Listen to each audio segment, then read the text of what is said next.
Hello everyone, today I'm going to be going over the main look-ahead practice techniques. I've mentioned these quite a few times in some of my previous videos, but I have not said them in just a kind of specific look-ahead video, so here they are. So if you don't know, look-ahead is just basically recognizing cases ahead of time, and it can really help your solves by eliminating unnecessary pauses. So here's the first way you can practice look-ahead. So basically, you can use a metronome or just kind of count, and the important thing is that you just turn at a constant speed.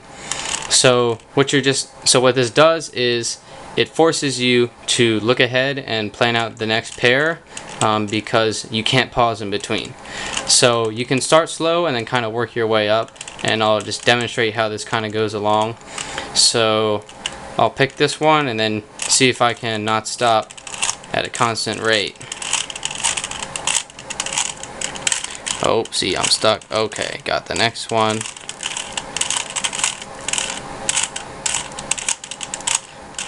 So it seems easy, but sometimes you can just get stuck, and it can be a lot more challenging than you may expect. So you can just turn at a constant rate, and if that gets easy, just up the speed. And it's actually a pretty effective way of practicing look ahead. So the next method is planning two F2L pairs and then solving them both with your eyes closed. And I have to say, this is a pretty challenging method. I can't do it, so I don't use this particular method, but I guess it works for some people. But I'm kind of more of a visual learner, so it doesn't really work for me.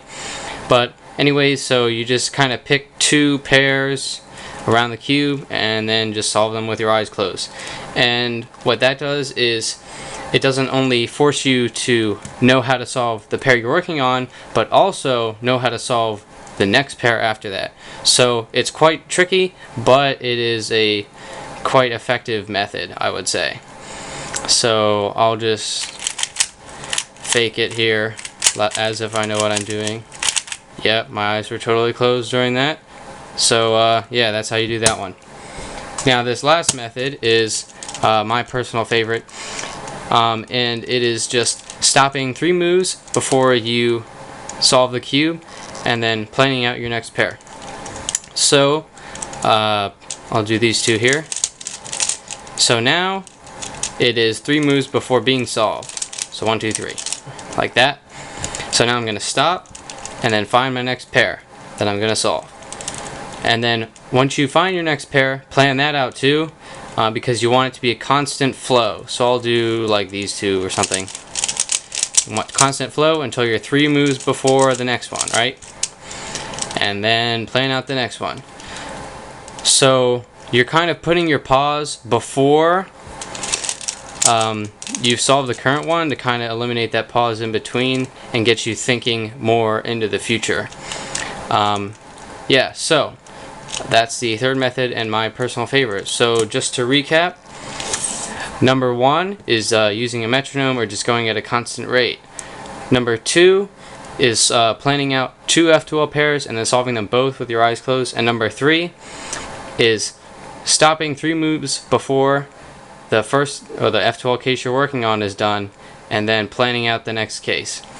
So hopefully this summed up some good ways to practice your look ahead, and thank you for watching. If you have any video ideas, please put them in the comments.